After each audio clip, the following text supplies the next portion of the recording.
So good morning all. In the last class we have discussed about Planck's theory of black body radiation. So according to the classical approach, assuming that the energies are continuously emitting from the black body, the Legends law and Wien's law were not able to sufficiently explain the complete picture of the black body radiation in all the wavelengths. So in order to overcome the drawbacks of this classical approach to explain the black body radiation, Max Planck in 1900 introduced the quantum theory of radiation to explain the distribution of energy in the spectrum of black body radiation. So now what are the assumptions of this Planck theory are? The first one is the smallest amount of radiant energy that can be emitted or absorbed is not continuous as considered through classical approach. Means here you should note a point that the main classical approach was the energies were continuous, but the quantum modification was that the energies are not continuous and they are in terms of packets of energy. So that is what the energy is discontinuous in the form of small packets of electromagnetic radiation, and these small packets of energy are called as quantum. So now where comes this concept means the first word itself says that it's completely hypothetical. So he assumed that means the Planck has assumed that the atoms or molecules of a body which are emitting the radiation are considered as oscillators. Now when the temperature of the body is increased, these oscillators will gain the energy and they start oscillating. So now, depending on the frequency of this oscillation, the energy of these packets can be considered. So each wave packet or quantum is associated with definite amount of energy. So that is what the packets of this energy is completely depending on the frequency of the oscillations. So the energy of the radiation absorbed or emitted is directly proportional to the frequency of radiation. So the energy of this packet is of the quantum is proportional to the new frequency of the oscillation of an oscillator. So when you remove the proportionality constant, we can say that E is equal to h nu, where h is the Planck's constant having a value of 6.626 into 10 power minus 34 joule second. And E is the energy of the radiation and F is the frequency of the radiation. Now, the atomic oscillators in a body cannot have an arbitrary amount of energy, but can have only discrete units of energy given by E is equal to NhU, which is the main modification of Planck's theory when compared to the classical approach. So where N is equal to 0, 1, 2, 3, 4 like that. So now we can say that if N is equal to 1, E is equal to h nu, E is equal to 2h nu, E is equal to 3h nu, or so on. But it can never have an intermediate values like 1.1 or 1.5 or something like that. So all the energies that are coming out from the body is taken as the average.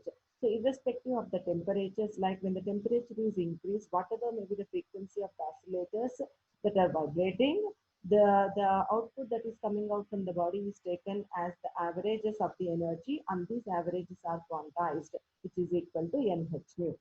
So now the emission or absorption of energy occurs only when the oscillators jumps from one energy state to another along with the energy difference given by E2 minus E1 is equal to N2 minus N1 into H nu. So when these packets of energy are coming out from the black body means when these oscillators are going up to the higher energy state, after some time they may come back to the ground state. So when there is a transition of these oscillators from one energy state to the second next lower energy state, then only these quantized energies are coming out from the body. So the energy of each quanta is a minimum amount of energy that cannot be further subdivided. Means that is the least amount of energy that can be coming out from the body. So the energies, the main points to remember here according to the Planck's assumptions are the energies are quantized and having a discrete values of E is equal to NH nu. So based on these assumptions, the Planck's theory of black body radiation is given by this equation. E lambda is equal to 8 by hc by lambda power 5 into 1 by exponential hc by lambda kt minus 1. So this is the theoretical equation of Planck's theory, but this was a good contradiction. So at lower wavelengths it was satisfying the Wien's displacement law, and higher wavelengths it was satisfying the Legends law. So this one equation was able to completely give the picture. This one equation is completely able to give the picture of the black body radiation. So this is about the Planck's theory. Now the next topic of today's class is what are these photons? So what are the characteristics or properties of these photons? So the next point is a photon is the smallest discrete amount or quantum of electromagnetic radiation. So this is the smallest, as I said, E is equal to n h nu, where n is equal to 1, 2, 3, that E is equal to h nu is called as photon, having an energy. So it is the basic unit of all light. Now, where these photons are emitted, where we come across these photons means, photons are emitted in many natural processes. For example, when a charge is accelerated, that is what? When we radiate, when we use some external energy to a system, the electrons will go to the higher energy state. So the electrons, the charged particles are accelerated, that emits radiation.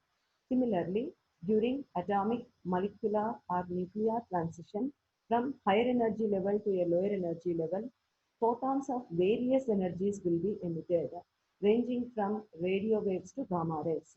So this point can be understood with the help of this figure. So the electrons, when we radiate with some external energy to the system, electrons will jump from lower energy state to the higher energy state. After some time, when they come back to the lower energy state, the difference in the energies, which is, suppose if you say that this is E2 minus E1, the difference in the energies are liberated and these energies are traveling as the wave. The next point is photons can also be emitted when a particle and its corresponding antiparticle are annihilated. So the example is electron-positron annihilation. Here also a photons can be evolved. Similarly, they can be destroyed or created by many natural processes. For instance, when a radiation is absorbed or emitted. So here also we come across the photons. Now, what are the properties of these photons? Means a photon, as I said, it's a simple wave particle which can be seen as a light wave. So these are the any emitting body can be, we can see any radiations coming out from the body in terms of photons as assumed by the Planck.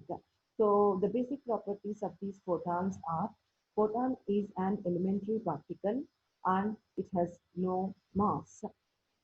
Second one is photons are always in motion, means they cannot be like in rest position, and in vacuum travel with a speed of 2.9 into 10 power 8 meters per second, which is nothing but in vacuum they travel with the velocity of light. Next point is photons are electrically neutral.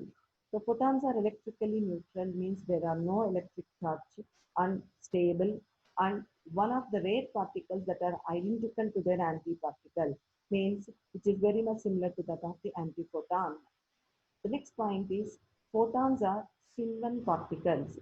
So if any fundamental particle having spin 1, they can be considered as bosons. Since they are bosons, they cannot obey Pauli's exclusion principle. But they do have spin, that's why with a spin axis that is parallel to the direction of travel. So direction of travel, either they are traveling in the forward direction or backward direction. Similarly, a photon is it a left hand or right hand photon. So all these directions are very much important in order to understand the polarization of the light. Similarly, they carry energy and momentum which are dependent on frequency. So the energy of any photon depends on the frequency of its oscillation. So this energy can be calculated E is equal to Pc, where P is the magnitude of the momentum vector P. This derives from the equation Einstein's mass energy equation. We're considering where m is equal to 0, having rest mass energy.